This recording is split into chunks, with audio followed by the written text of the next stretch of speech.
we were originally going to be treated to an in-person visit from Ariana Figueroa, but she very generously got in touch with us ahead of time to say that someone in her office had been tested positive for COVID.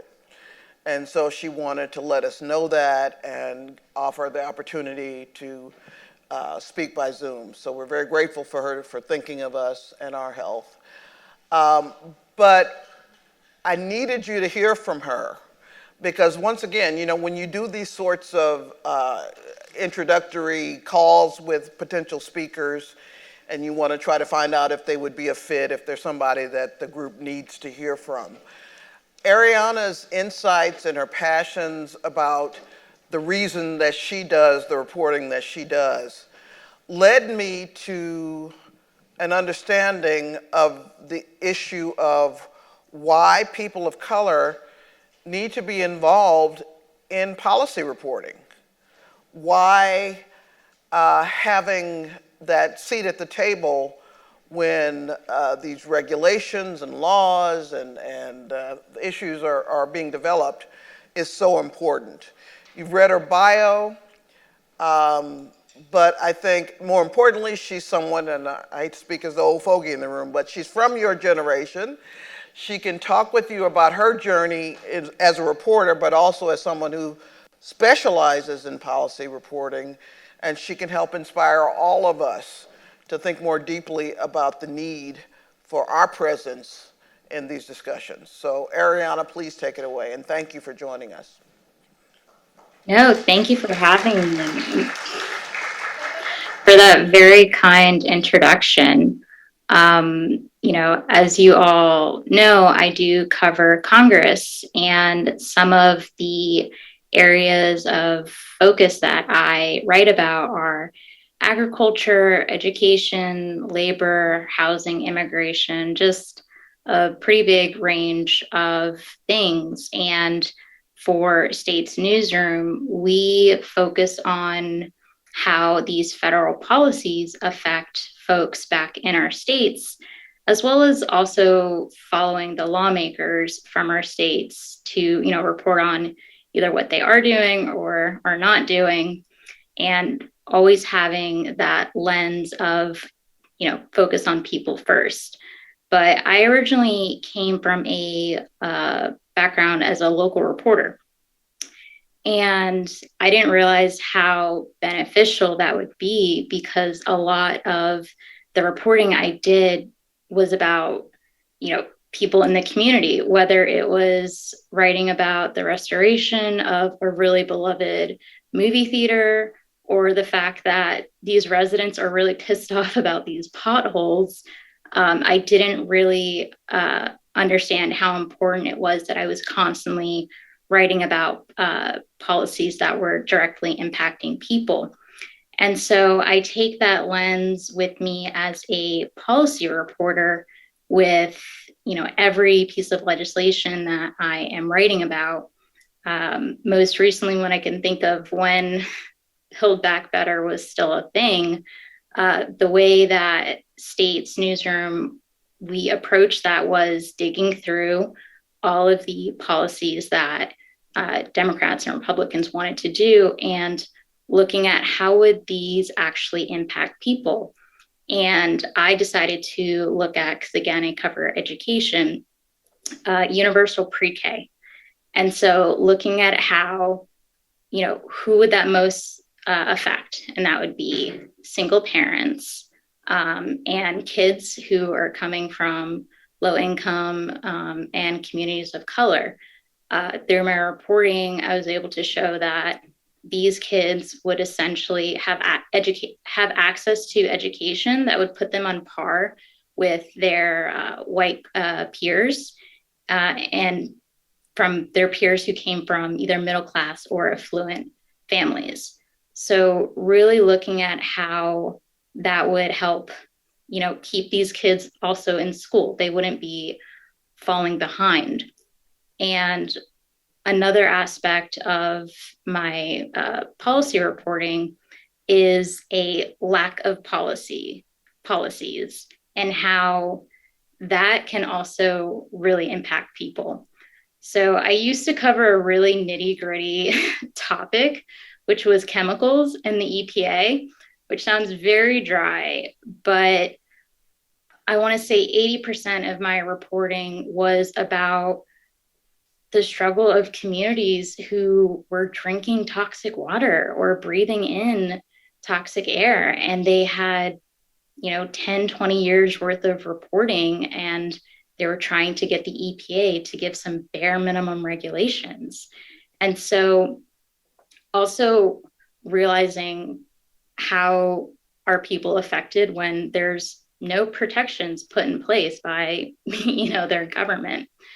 And so through that reporting, I also kind of was able to understand, the lobbying efforts of that, and just kind of following the money and how it also touches Congress as well.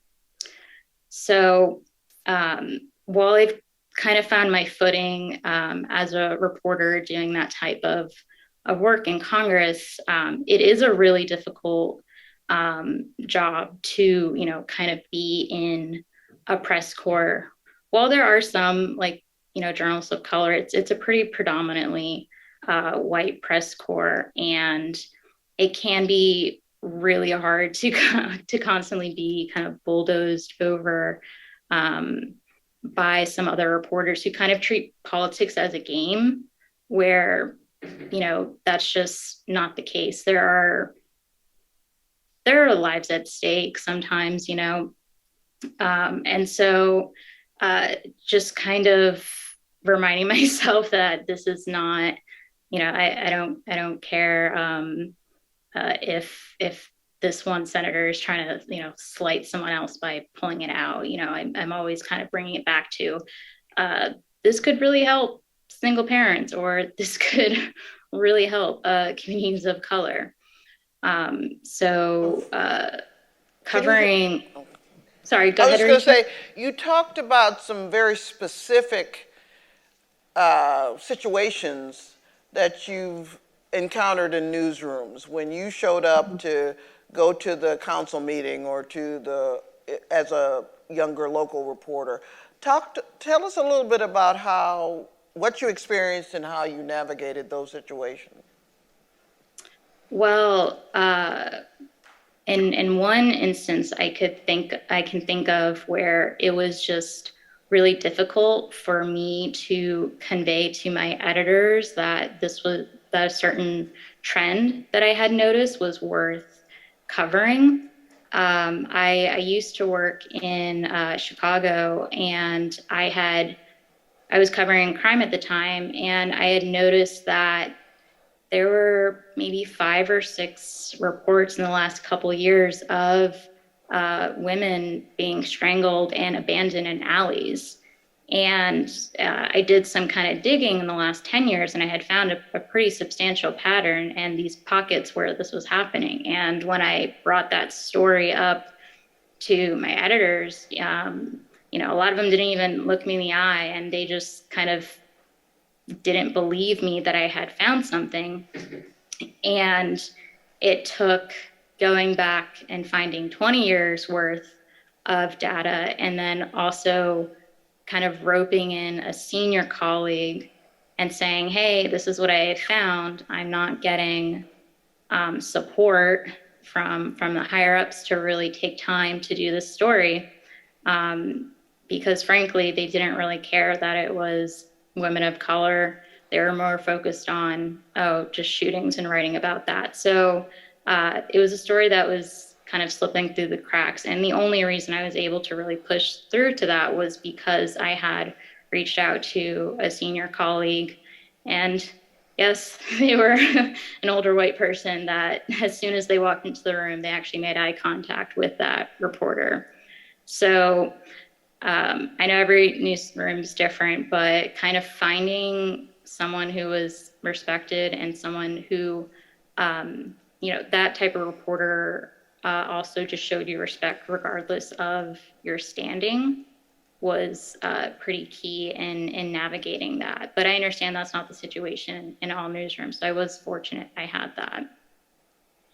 Tell us more about your journey from local reporting to State's Newsroom. What are some of the elements or the things that you incorporated along the way to take you on that journey? Right. Well, I kind of ended up as a policy reporter by accident. I think I was just ready for something new, but I started covering education at the federal level. And when I was hired to do that, my manager liked the fact that I could bring the perspective of understanding how city budgets and school districts and zoning work. So just kind of really knowing the microscopic level of how small governments work, and it makes it really easy to kind of get a handle on really broad federal stories. So that's kind of where the local aspect came in. I can remember being the City Hall reporter for Seminole, Florida, when I was working for the Clearwater Times in '86. And it was I've mentioned this scenario several times during this training, how on the phone, when I call ahead to say I'm with the Clearwater Times and I'll be there in an hour, and the secretary and the mayor is fine. And then when I showed up, it was, what the heck? So I wonder how you navigated those kinds of scenarios wherein you're talking to officials, you're talking to legislators, you're talking to people who kind of don't think you ought to be there, or what the heck are you doing there? No, that's absolutely true. And sometimes it's not even people that make me feel that way. There will be times where I'm just walking down Congress and it'll be a long hallway and I'm just surrounded by portraits of older white men. And I definitely do have that kind of buzzing in the back of my head where it's like, you don't belong here. But in terms of how I kind of combat that, and I have had legislatures and even staffers treat me like they don't believe the fact that I am a on staff reporter. They just think I'm an intern, and maybe that's age, but it usually never is, because the interns that I will have brought along to kind of show them, they will mistake them for the lead reporter.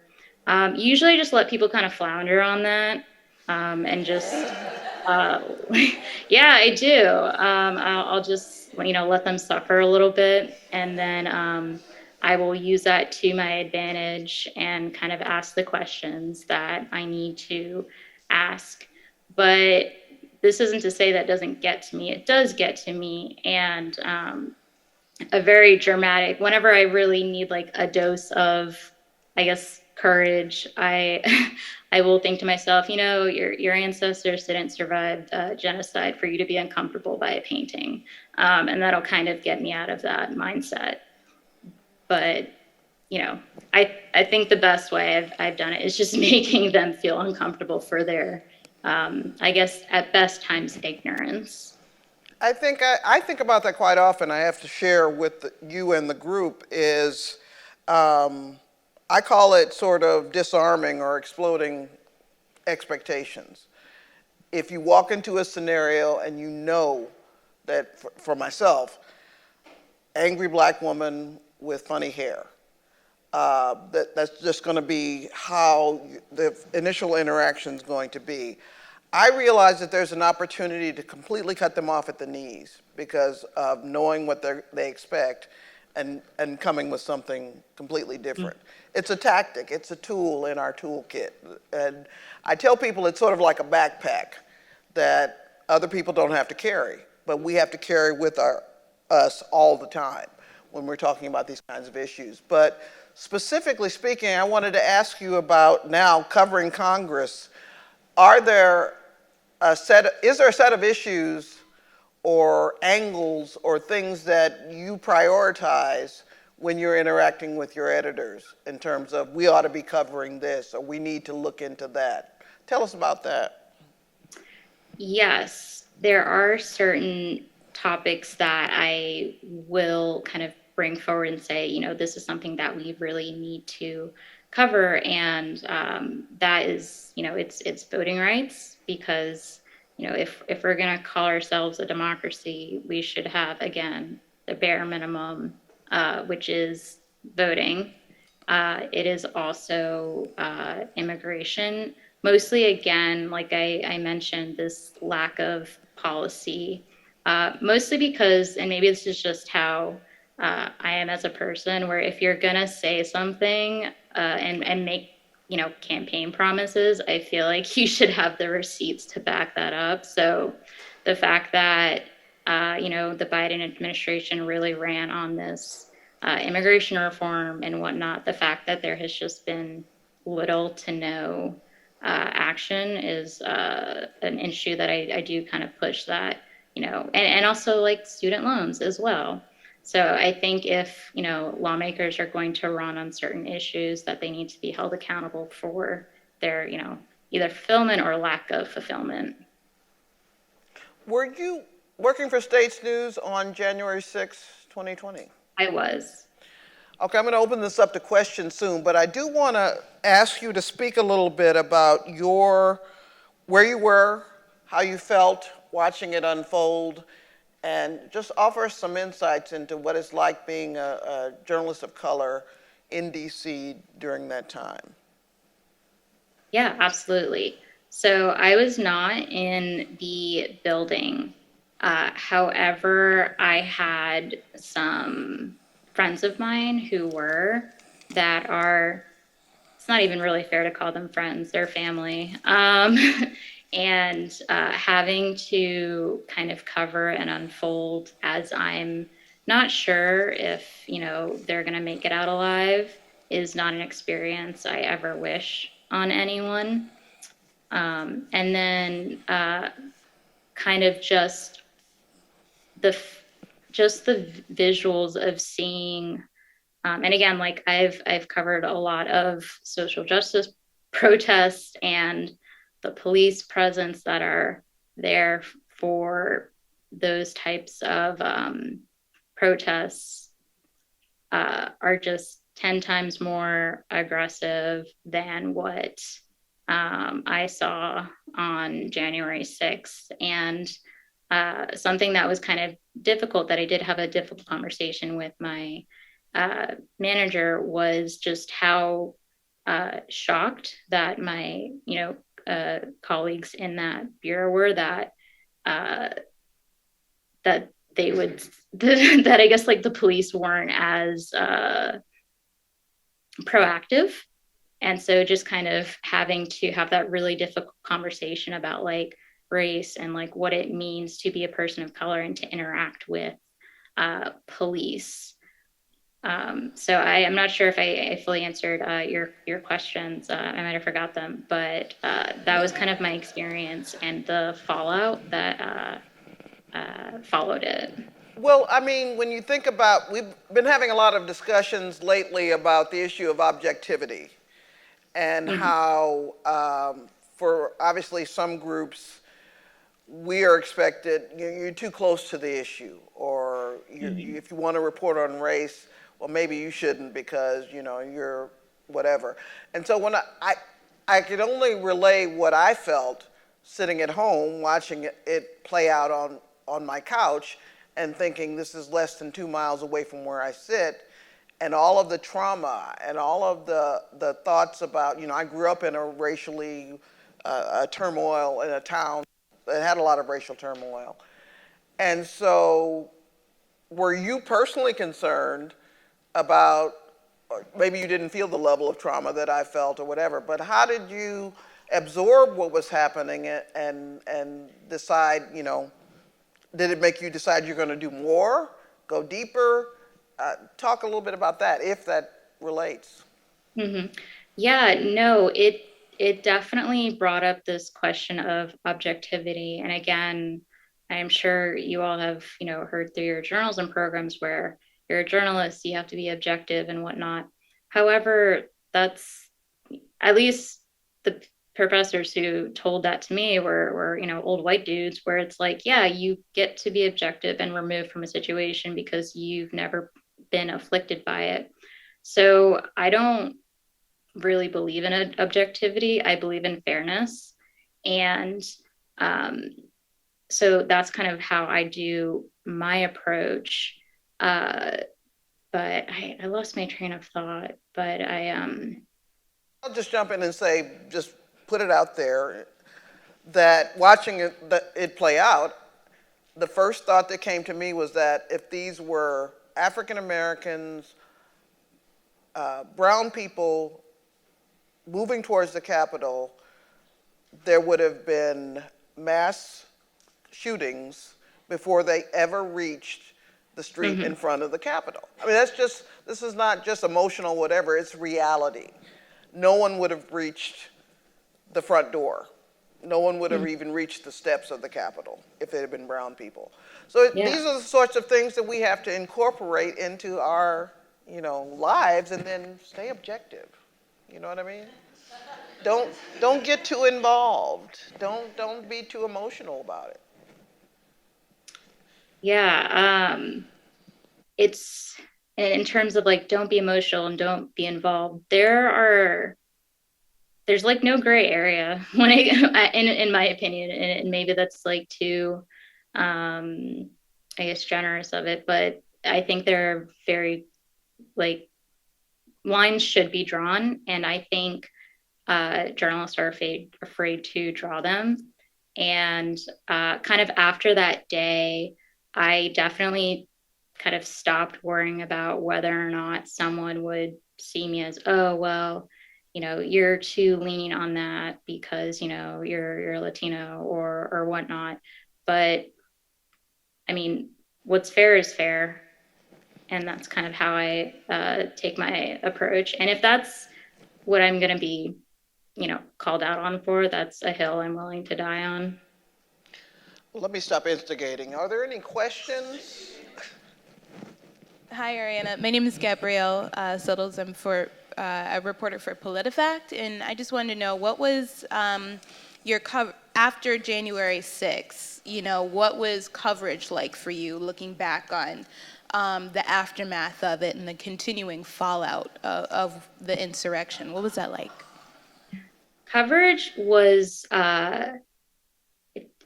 it was more of, not, I don't want to say like annoying per se, but after it, I was very deliberate to say, especially if I'm covering, I cover a lot of the South. So like, your Matt Gaetz and your Marjorie Taylor Greene, being very deliberate in saying what January 6th was. It was, and it was an attempt to overthrow our government. And these are the lies that the lawmakers have continuously perpetuated. And just kind of constantly having to add that background info in my stories, and just not letting, and just like keeping a record and not letting people forget as to, yeah, also since the 2020 election, all of these restrictive voting laws have come up because of, XYZ. So my reporting kind of became more detailed than it was, just because I have to constantly keep adding the fact that this happened. These are the people who perpetuated this lie. And this is like a straight up conspiracy theory. So just kind of not letting people get away with stuff is how I would say my reporting has changed. Hello? Okay. Thanks. Sorry. Hi, my name is Brittany Johnson. I wanted to know, what are some of the stories that you did and that you submitted to get you from the local level to the national level? Right. Honestly, my story that I did in Chicago was what really propelled me. That was a investigative piece that it again, whenever I did it in 2017, it really did rock Chicago, in the sense that there were 70 murdered women and no arrests had been made. And that actually caused the city of Chicago to create a special detective investigative team to look at these women who had been murdered, because essentially they were just in cold case files and nothing was happening. So the fact that that story was able to create some type of change is what really got the attention of, I think it was NPR that took me after. So it was just kind of showing the fact that I had a local story and I made it a big investigative piece. So that was really what kind of caught folks' attention. Hi, I'm Amanda Goki from the New Hampshire Bulletin. I wanted to ask, I think what you mentioned about writing about things that aren't happening or policies that aren't happening can be just as important to people on the ground as policies that are going through. But I was curious if you could talk a little bit more about how you're framing those stories and also how you're pitching them as urgent to your editors. Right. How I frame them, I guess how I approach them first is I figure out, what is the situation, and what, what type of affliction are these communities facing, and what is kind of the root cause of that. So getting kind of the scope of the situation, and then thinking to myself, okay, if it's like a water story, thinking about who should be in charge of that. Is that the city? Is that the federal? Essentially, just trying to find where the lines of like accountability should be held, and whether or not they're doing their job or not. So that's kind of where I do. And then, showing the editors, oh, hey, EPA has not put out a rule, or they said they were going to do this and it's been 5 years. So just being able to have like a very rough kind of path as to how things probably should be going has been pretty beneficial for me when I pitch stories. In our last session, there was a discussion of the impact of metrics on coverage, whether or not, if readership doesn't show that a certain group of people wants to read this, then we're not going to deal with it. Can you tell us a little bit about whether that affects policy reporting? It absolutely can. If people aren't writing about it, no one knows there's a problem if no one says anything.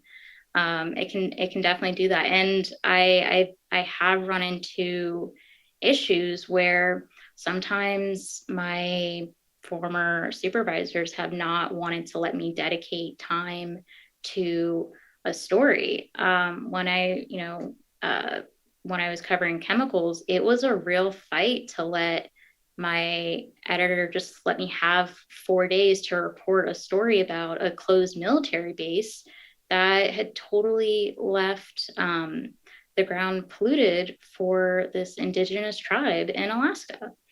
And the first thought out of my editor's mind were, okay, well, will our readers care about it? And it's like, people are being poisoned. Like, I think everyone should care about that. One follow-up question for you, or a separate topic, actually. You talked about in the wake of January 6th and just kind of having to track some of the lies that politicians were talking about, and that's been something that I've also navigated and just trying to, I'm curious if you could talk a little bit about when you do decide to republish something that's untrue, and that balance between wanting to hold people who are in positions of power to account for what they're saying and let people know that that's what's being said.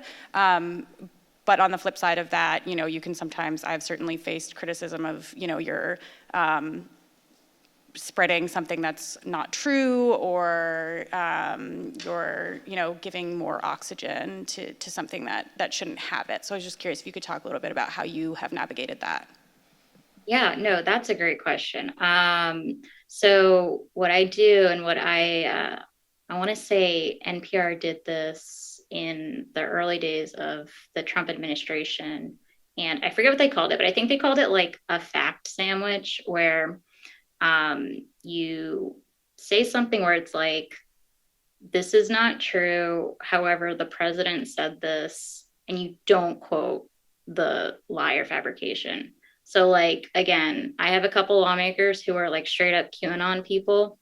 And I will say, uh, Matt Gaetz, again, tried to perpetuate the falsehood that the FBI attacked the Capitol when in fact it was actually a mob of Trump supporters.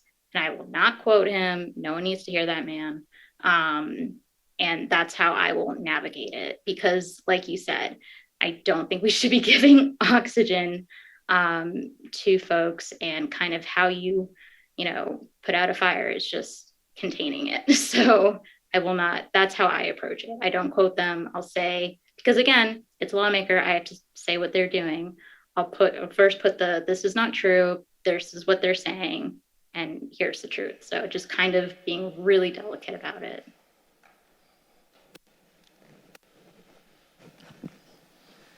Hi, I'm Sarah Larshani. I work for Insider. I have a question that's on the same lines. So I find myself covering people like Matt Gaetz or Marjorie Taylor Greene a lot. And the thing that I've noticed is that there's so much more polarization, that almost pointing out the fact that their statements are truthfully inaccurate, you get accused of being biased.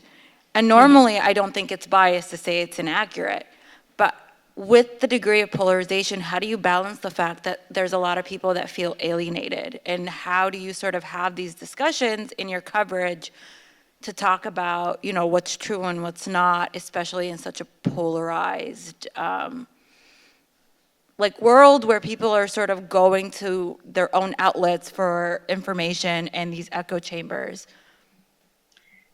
Yeah, no, those are great questions, something that I struggle with a lot.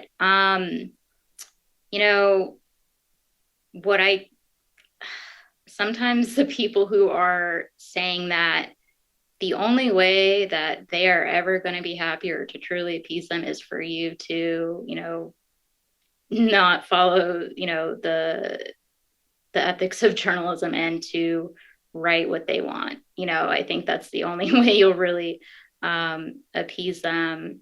But my values are telling the truth, and I'm going to stick to that. I'm not going to make everyone happy, but I think unless I am doing something where I know I'm trying to do the right thing and be careful, I think that kind of weight and that respect that you take toward your field is going to be more important. But in terms of the polarization, I don't really know how to cure that. I mean, there are people in my own family who I even have like a connection with, and I will try and sit down and really, listen and, and whatnot. But, people are going to, like you said, they're going to go to outlets that align with their views.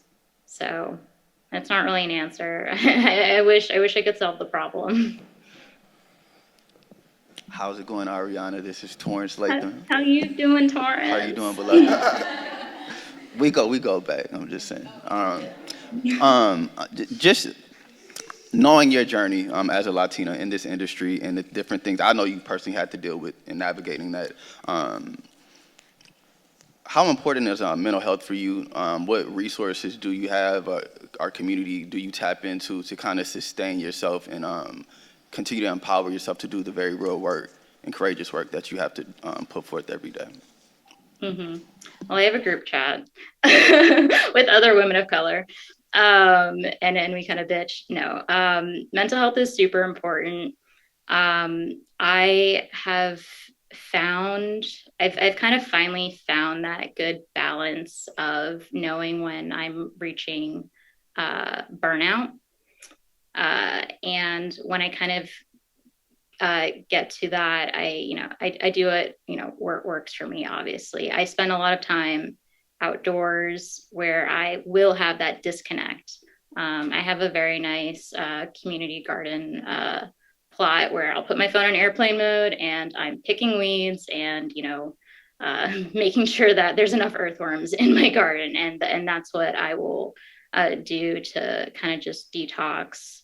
Um, and again, therapy has been great. I hope, I understand like not everyone, can have health insurance or if they do have health insurance, if it's like a good policy for your workplace. But if they afford it, if they can cover it, I would recommend having that outlet. But mental health, I think, is probably something that should really be at your top of your list, because if your cup is empty, you're no use to yourself or frankly, anyone else. So I think, especially in this field, we spend so much time like exhaling and breathing out that we forget to breathe in for ourselves. So. How has your lived experience influenced your approach to what you do and the trajectory that you've taken your career to? Yes. So my lived experience, I kind of grew up with a lot of food insecurity. And so just understanding that mentality of, what it means that even if do get to like a position where, you don't have to worry about, oh man, how much does this tomato cost? Or like you can like go to the grocery store and not think about it. Understanding how, the trauma of poverty never really leaves you. And so I try to think about how there are other layers to what folks are going through in reporting. And really, that kind of lived experience, poverty really touches like a lot of the beats that I cover, whether it's labor, housing, immigration, education. So just kind of always having that in the back of my mind. I was going to ask you about owning your identity. We've had several conversations about that, and how so often journalists of color are compelled or feel compelled to not be obvious about it, or to want to fit in and not make others uncomfortable. So tell us a little bit about how you've been able to do that, or if you've been able to do that, or why you might think it is important. It is important. And, it took me a few years to really cultivate this sense of belonging for myself.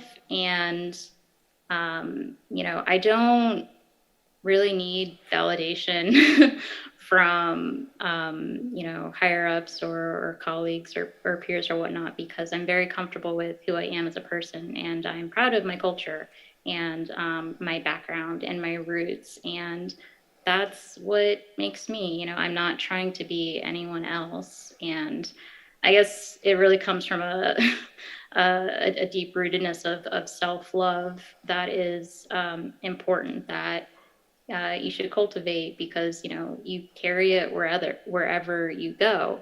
And that mindset has been able to protect me in situations where I have had editors question my ability and not really think that I am good at what I do, because they see me as, oh, I have been told before, like, you are a diversity hire, and they have not thought that the work that I have done has been up to par. However, those same people have submitted my work for awards, so I don't really know where their logic is.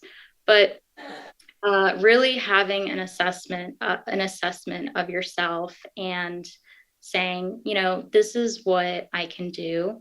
I do belong here, has been really key. And I know that's something that's really hard to believe. And I would just like to point out that you all are in this room because you're good at what you do. You're capable journalists. And so if you need somewhere to start, I think you should start where you all are now because you deserve to be where you belong. I'm going to end this session how I began the training overall, and that was with a statement that it ends right here and right now. And what I meant by that was the refrain that I've heard throughout the past decades of, it's so hard to find qualified journalists of color. It's Is so it hard to find journalists of color who want to cover policy and who can do it. So I want you to give this room of journalists who just acknowledge that they're here for a reason. They're here because they're talented. Give us some advice on whether or not the journey towards covering policy is doable, something that they should want to do. What advice would you give if you could give one piece of advice? If to give one piece of advice, I think it's just to really figure out what works for you and don't try to emulate someone who you really admire and think that you need to follow a path or do certain stories because you think that'll get you somewhere. I really think you should focus on what you're really good at and just be the journalist that you want to be. I think she modeled that. She told us that earlier when she did that story in Chicago about the missing and murdered women. And, at that point, you weren't necessarily planning, I want to go to cover Congress. But that story elevated her. And so I was correct. My instincts about you were absolutely on target. You have been insightful and such a added benefit to this training. So I want to take time right now to thank Ariana for joining us. Well, thank you for giving me your time. I appreciate it. And we will be in touch. We definitely want to keep you on our radar and hope that we can reach out to you in the future. So thank you. Absolutely. Any way I can help. Thank you so much.